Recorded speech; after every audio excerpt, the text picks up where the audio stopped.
Hi, Sam from Sound on Sound here. We're at the AES show in LA. I'm lucky enough to have with me Mark Cohen of Audeze. Thank you. Hello, Mark. Audeze is showing some very interesting new in-ear monitors here at the AES show.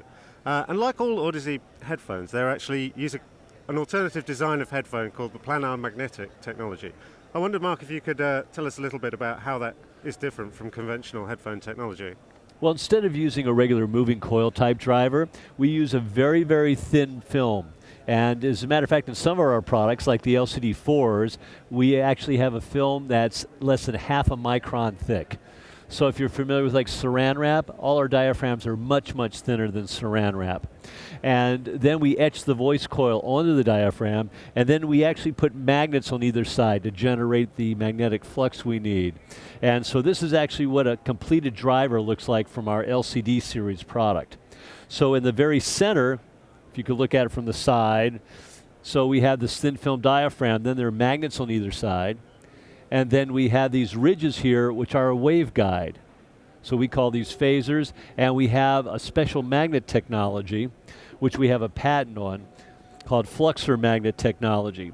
So this is a typical magnet. These are 2 of the 12 magnets we use in our EL8 headphone, for example. And all magnets have a north and a south pole, unless you were asleep during that part of class. And you typically waste half the magnetic flux because you only use one side. We actually found a way to take the north pole and bend it around to the other side.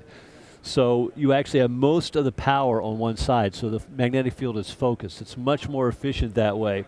So for example, this is just a steel bar, so we're going to challenge you. I'll hold the microphone. You get to pull these apart. No, you hold both pieces.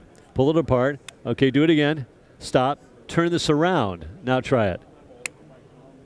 You can even hear the difference in force just from the audio, right? Okay, you need to work out more. Yeah, I do. That is strong. For those of you who don't believe me, that is strong.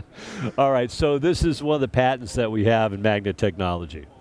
So what are the advantages of planar magnetic technology compared to the dynamic moving coil approach? So typically we have much lower total harmonic distortion. So inherently we're better at that. The other difference we have is that the diaphragm being so light and also so large and having so much magnetic force around it, it's very, very responsive.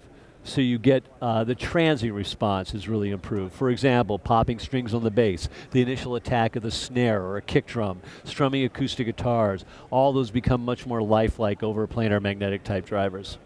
And thanks to your patented magnetic improvements, you've managed to overcome one of the limitations of the technology in the past, which has been that those headphones tend to be not very sensitive. Right. Is that right? Well, we still are a little less sensitive than most moving coil designs. You know, that's probably the only real drawback of a planar driver, and also we need more physical size because of the to move as much air as we do. So we actually need to have a nice large diaphragm. This is 100 millimeter in diameter, for example. But all the headphones using this driver, they're flat from 900 hertz down to about 20 hertz. Or in the case of our LCD4, they're flat down to 6 hertz. And wow. That's ruler line flat, not like wavy gravy flat. Impressive. And talking of size, given the quite large size of most of the planar magnetic designs, some people might be surprised by your product launch here at AES, which is a pair of in-ear monitors. Oh yes. So we've just come up with what we call the new iSine product. And these, we basically take our larger models, put them in a trash compactor, and we get this. So these are 30 millimeter diameter diaphragms. So larger than you have in any other in-ear product. They're not balanced armature, so we don't have the limitations of balanced armature drivers. You know, we have lower distortion, we have better low frequency response. These are flat down to about 10 hertz from 900 hertz on down. Also, they don't have to be jammed directly all the way into your ear canal to sound good. So you don't get that listener fatigue from the air pressure buildup over time, and they have a much wider sound stage. Now, they don't have complete isolation like you have from custom in-ear monitors, but then on the other hand, you have much better sound stage, lower distortion, far better bass response, and a more accurate high end.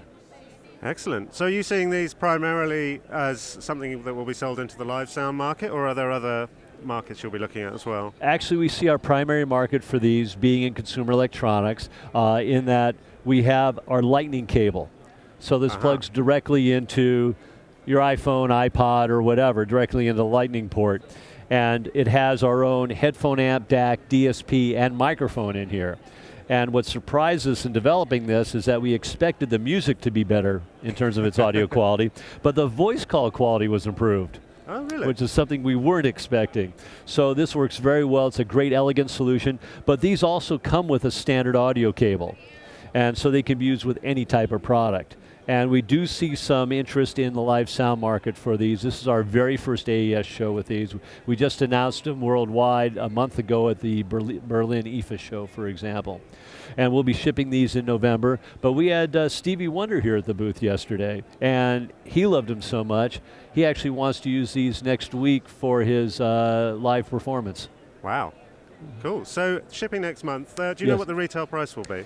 We have a couple of different models. This is our least expensive model. There'll be $400 retail, and that includes both the lightning cable and the standard audio cable.